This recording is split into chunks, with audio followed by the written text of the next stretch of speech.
మళ్ళీ కొత్త వీడియోతో వచ్చేసాను. వీడియోని అయితే స్కిప్ చేయకుండా చూసేసేయండి. అయితే ఒక మీడియం సైజ్ గ్లాస్ తీసుకోండి, నేను చూపించినట్టు. ఆ మీడియం సైజ్ గ్లాస్లోకి 1½ గ్లాస్ ఆఫ్ షుగర్ తీసుకొని దాన్ని బాగా మిక్సీ కొట్టేసేయండి. మిక్సీ కొట్టేసి దాన్ని పక్కకు పెట్టుకోండి. పక్కకు పెట్టుకున్నాక సేమ్ గ్లాస్తో 1½ గ్లాస్ ఆయిల్ తీసుకోండి.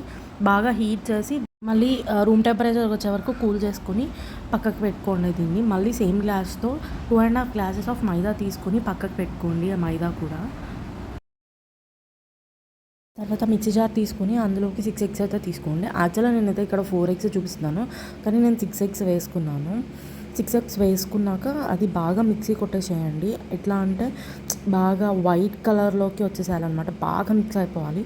మిక్స్ అయ్యేదాకా కొట్టండి. ఇక్కడ చూపించిన అందులో తర్వాత 1½ కప్ 1½ గ్లాస్ ఇందాక చూపించిన గ్లాస్తో 1½ గ్లాస్ ఆఫ్ షుగర్ వేసుకోండి. వేసుకొని ఆ షుగర్ కూడా మిక్సీ కొట్టేసేయండి. చూడండి ఎలా ఉందో. తర్వాత సేమ్ అదే గ్లాస్లోకి 1½ గ్లాస్ ఆయిల్ తీసుకోండి. అంటే ఇందాక మనం కాచి చల్లార్చిన ఆయిల్ ఉంది కదా, ఆయిల్ అయితే పోసుకోండి. ఇందులో పోసుకున్నాక మిక్సీ కొట్టేసేయండి. బాగా మిక్సీ కొట్టాక చూడండి ఎలా ఉందో. తర్వాత ఒక ½ టీ స్పూన్ వెనిలా ఎసెన్స్ తీసుకోండి. వెనిలా ఎసెన్స్ వేసుకోండి. చాలా అంటే చాలా తక్కువే వేసుకోండి. దాదాపు ½ టీ స్పూన్ అయితే సరిపోతుంది అనమాట.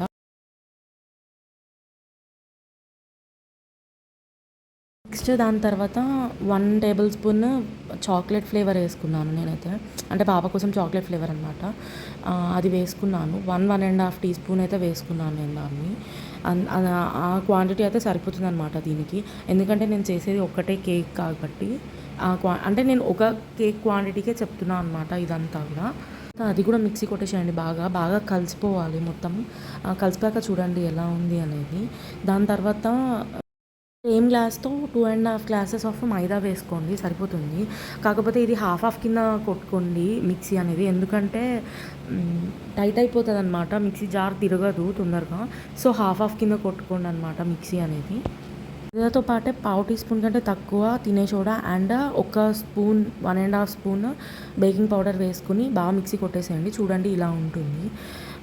దీని తర్వాత అయితే ఇంకా నెక్స్ట్ కేక్ గిన్నెకి లైట్గా మనము ఆయిల్ రాసుకోవాలన్నమాట. నేను చూపిస్తున్నట్టు ఆయిల్ అయితే అట్లా రాసుకోండి. మొత్తం కింద అడుగున మొత్తం చుట్టూ అంతా రాసుకోండి.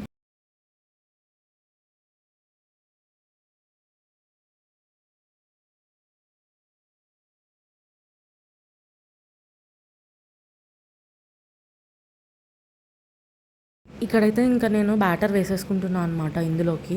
బ్యాటర్ కూడా మనము హాఫ్ కంటే తక్కువే వేసుకోవాలన్నమాట. అంటే గిన్నెకి. ఎందుకంటే మళ్ళీ పొంగిపోతుంది కదా, పొంగిపోయినప్పుడు ఎక్సెస్ అయిపోతే మళ్ళీ ప్రాబ్లం అవుతుంది.